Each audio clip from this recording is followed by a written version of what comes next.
Welcome, everyone, to another episode of Just Saying Football with Jack and Sean. I'm your host, Sean Gann, alongside my partner, Jack and Nicholas. We're here to bring you news, notes, weekly updates, and game analysis of your favorite teams from around the league. If you've not had the chance, go check out our website at justsayingfootball.com and follow us on Instagram at JustSayingNoGWJS for article and video updates. Week 17 is here, Jack. We only got 2 games left on the season. It just flew by. It seemed like we waited forever for it to get here, and now it's practically gone.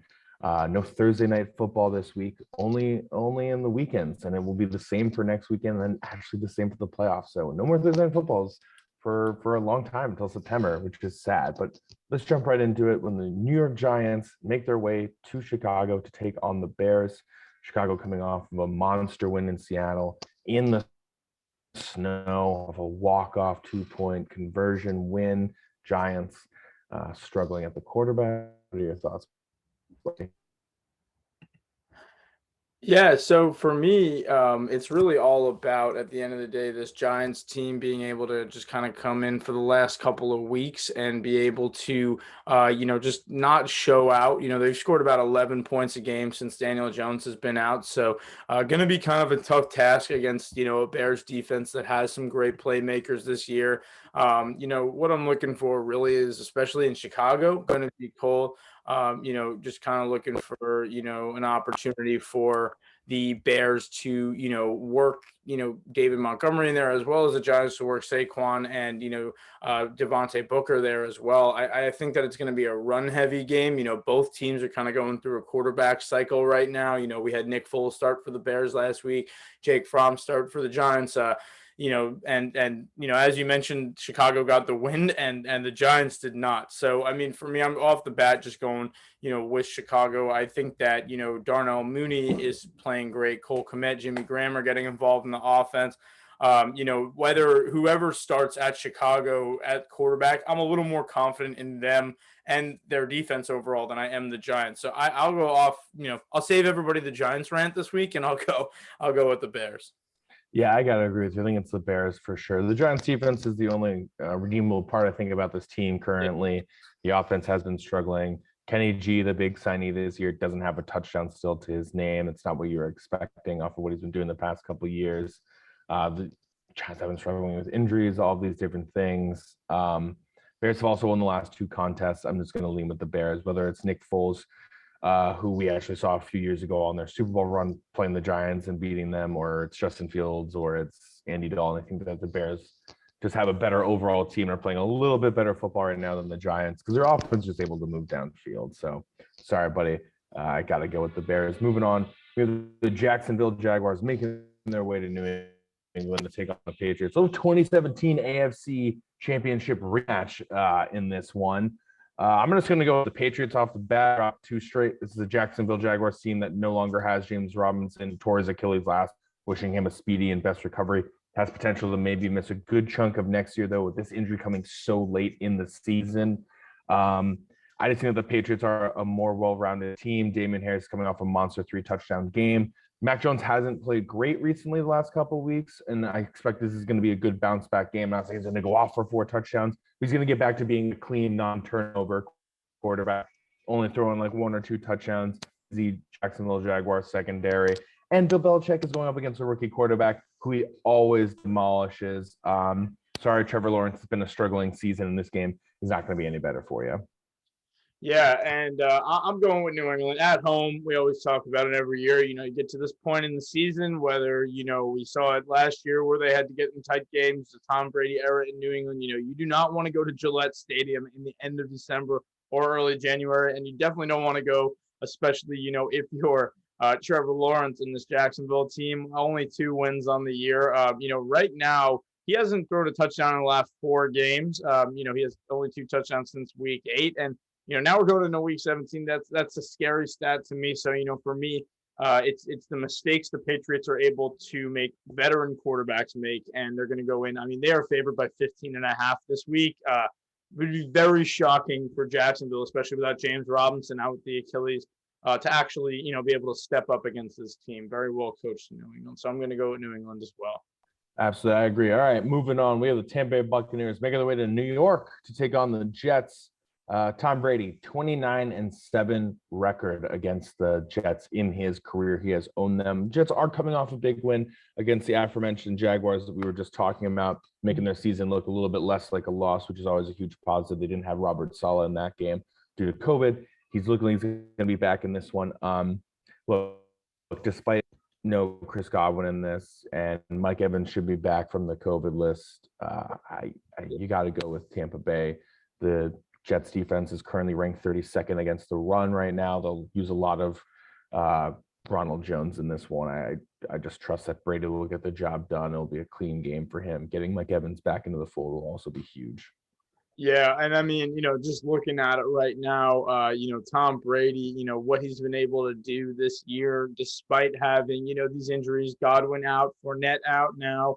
Antonio Brown came back last week, had a great week. He had 15 targets, 10 catches, 101 yards in his first game in 10 weeks. So, I mean, it's impressive to see what Tampa's able to do and how they're able to adjust every week. And Zach Wilson had a good week last week, not too many passing yards, but a lot of, good stuff from him, finishing out the first year.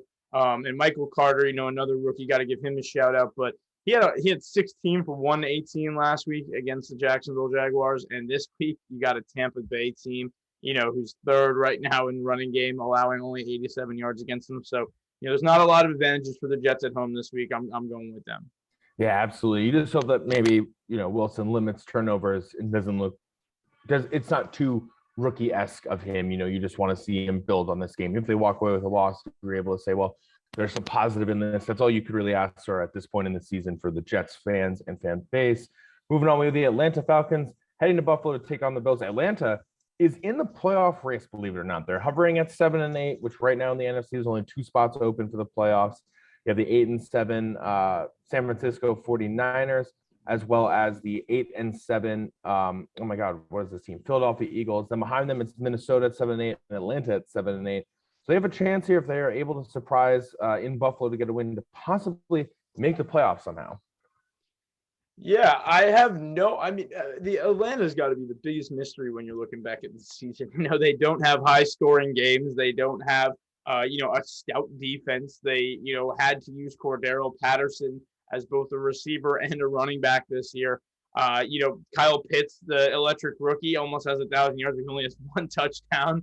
I mean, there's a lot of weird stuff with the Falcons, and somehow they keep winning. We see them get blown out in some games, and then we see them, come right back at it, and when, a lot of these games are, kind of between like 17 and 30 points, depending on where they are, but they always fall within about a possession of the other team unless they're getting blown out. It's interesting. The Bills, provide a very tough team. Right now they're favored by 14.5 over Atlanta. So I don't see this as one of those advantages through Atlanta. Last week we just saw Buffalo, really take it to New England. Atlanta was able to get the win over Detroit. Very different opponents they had last week. And the Bills at home, I trust them a lot more this week, and I think that I'm going to go with them. Yeah, absolutely. I think you have to leave with Buffalo the way that they're just coming off of a huge win in Foxborough. Stephon Diggs was looking great. Josh Allen looked great. Even Devin Singletary, with the limited carries that he had, looked fantastic. Allen is having another great season, 65% completion, 4,048 yards, 34-12 TD interception ratio. Then it's 619 yards on the ground with another 4. I think that Buffalo's offense is going to be too much for this team, and their defense – it hasn't played great at times. They've been giving up a lot of running yards. So maybe Cordell Patterson is able to have a good game. But even when Cordell Patterson has good games, it hasn't translated to wins for Atlanta. So while there is going to be some fun players in this, of course, Kyle Pitts and Russell Gage and those guys might put up some cool catches, a handful of big yards, big plays. It's ultimately going to be Buffalo's game. I think their offense, their defense is now clicking again after being a little bit worried just a few weeks ago about how they were playing. They were dropping some games, losing some teams they shouldn't have, things like that. Now they're right back in it. I think you got to look at them as one of the favorites in the AFC in total. Moving on, Kansas City Chiefs making their way to Cincinnati to face the Bengals. I mean, Joe Burrow last week, it was a Madden game for him. Yeah. Like he went off against Baltimore. And it's so funny because Baltimore has been going off against them and they got a little bit of revenge. Now they're facing Kansas City. This is going to be a really, really good test for them to see where they're at as they're now about to enter into the playoffs. Yeah, I mean, Kansas City, you're talking about all these tight playoff races at this point in the season. Kansas City right now are the only AFC team to make it. So, the Bengals still in the running to, clinch that playoff spot. At 9-6, they're doing way better than we expected them to. I mean, last week we saw Joe Mixon get it done on the ground and through the air. T. Higgins got it done through the air, 12 catches, 194 and 2. And, then you got Jamar Chase getting 7 for 125, Tyler Boyd getting 3 for 85 and a touchdown. And, I'm looking at this Bengals team, looking at them as a very complete and playoff ready team. They're at home in this one. I think it's a really tough matchup. Kansas City, they are on a huge streak right now.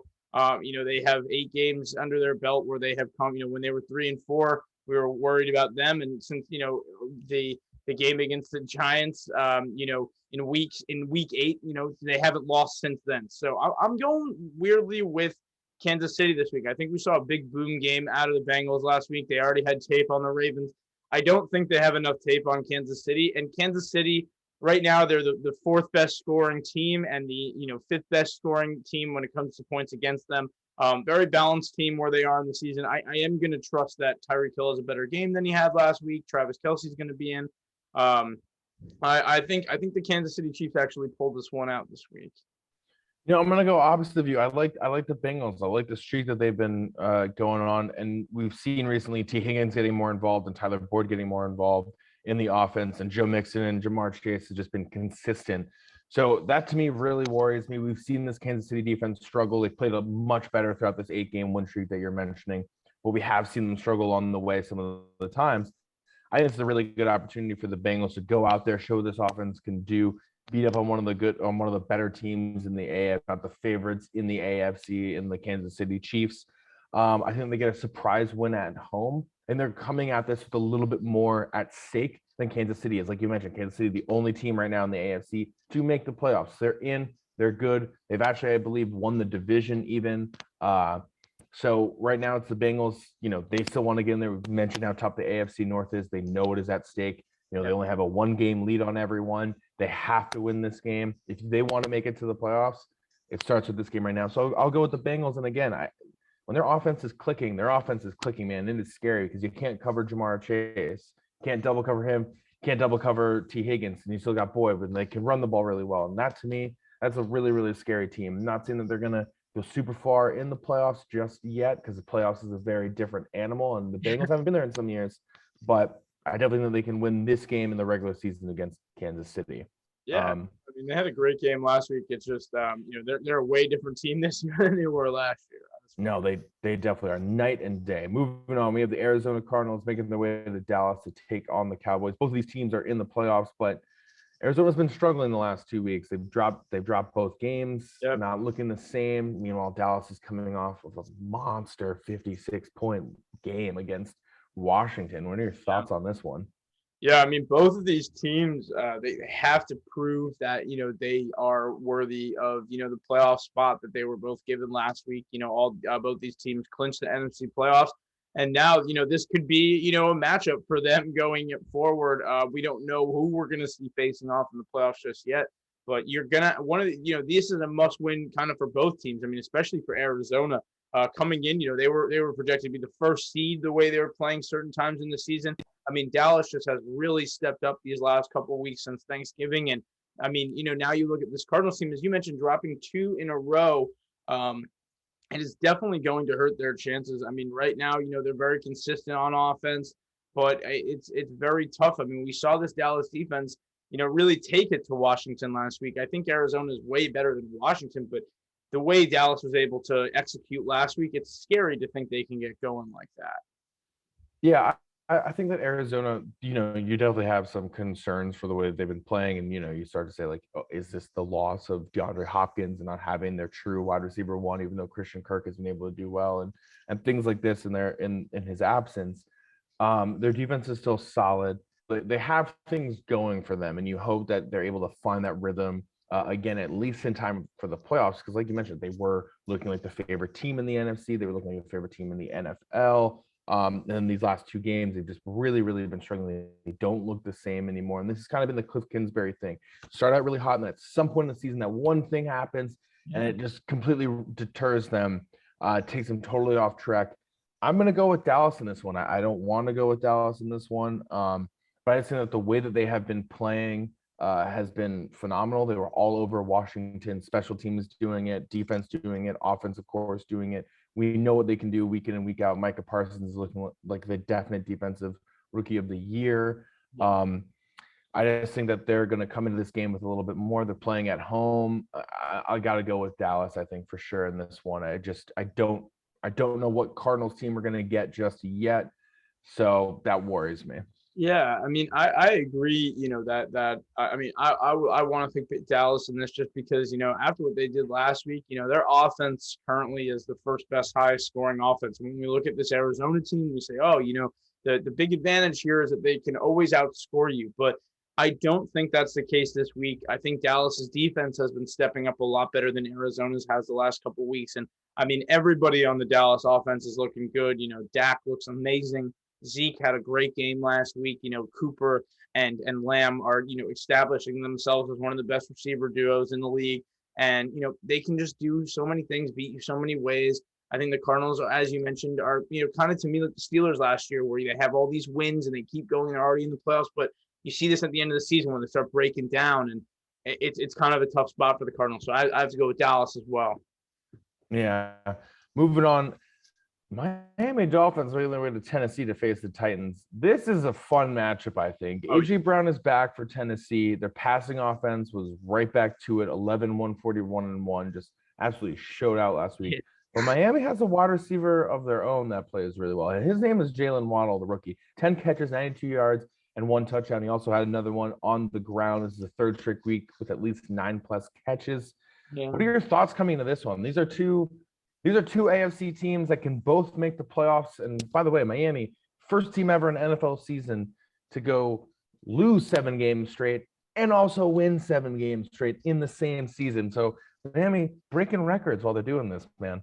Yeah, and you have to, like we've been talking about, where are these teams at this time? I mean, Miami is at the best they've been playing. I mean, they, win a couple of those 1-possession games during that losing streak. This is a 10-win team right now, and they got a lot of people to respect. So, I mean, what they've been able to do, me and Sean were talking about this off camera, just, the way that their staff has put together this roster, the way that they've been drafting. We talked about it on the show last week, just about how they're able to, use their rookies to such high potential things.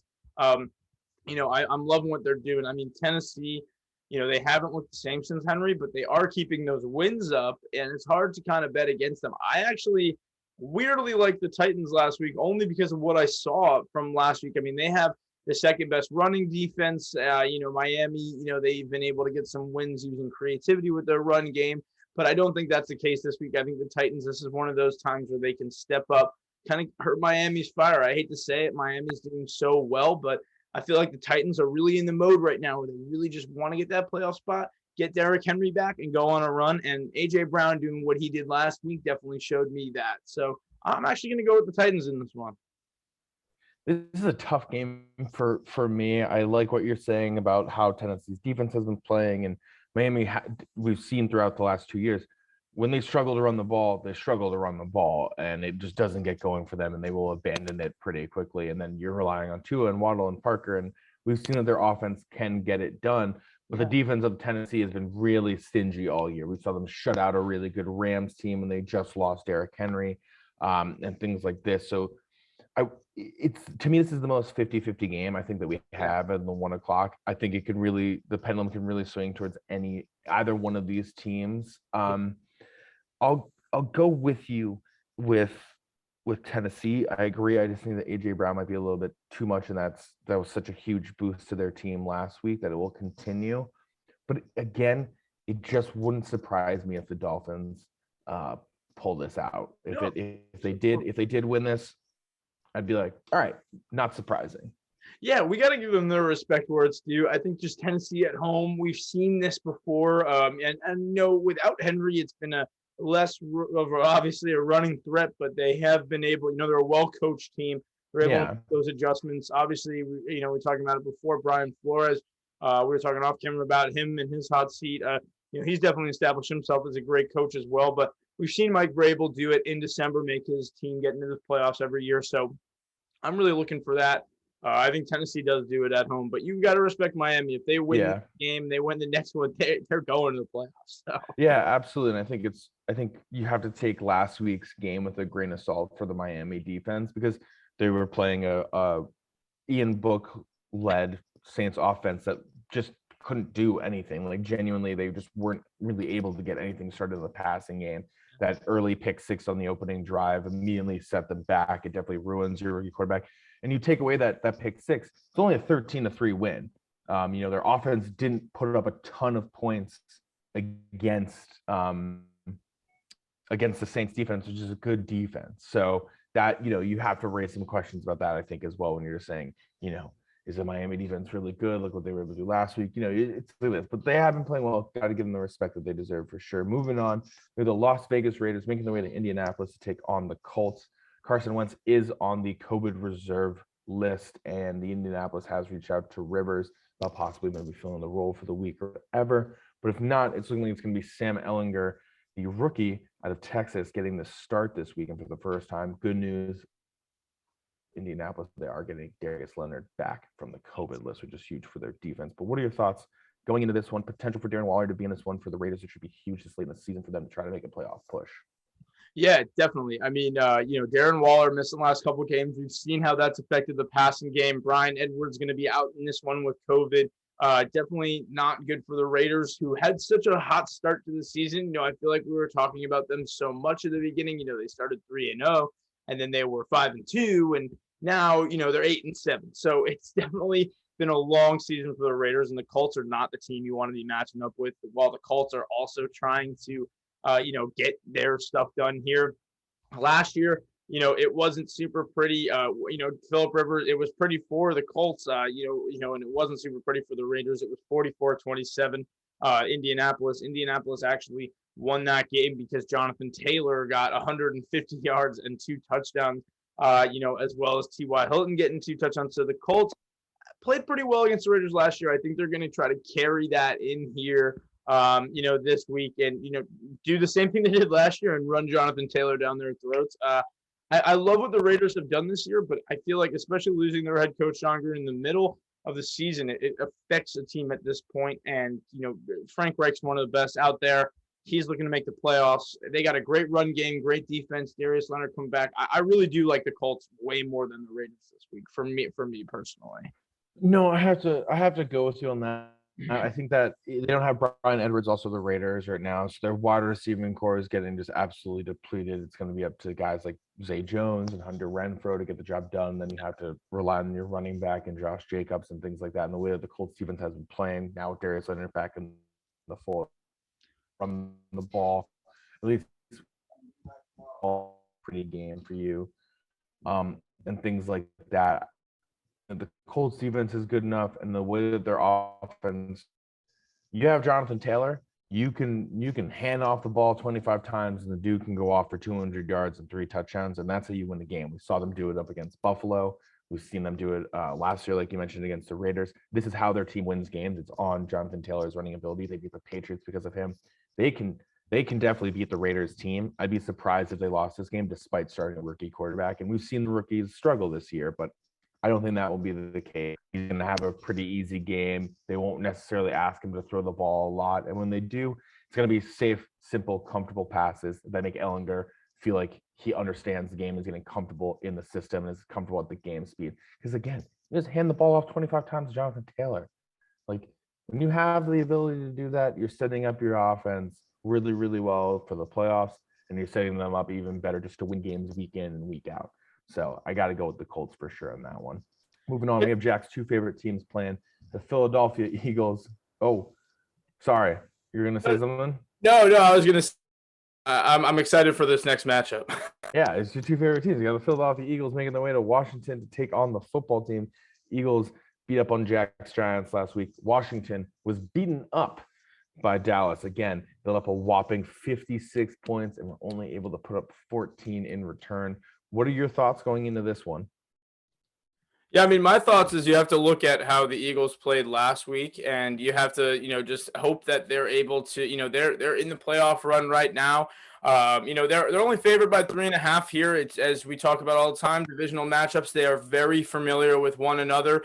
No Miles Sanders for the Eagles this week definitely hurts, but I don't think that's a problem. We've kind of seen this Eagles team slip by a lot. The Giants just kind of gave up at halftime last week. I don't know what adjustments Joe Judge made last week, but he essentially said, hey, we're doing a great job making sure they don't score. Let's make sure they score as much as possible against us. I don't know why he did that because they just consistently scored on us.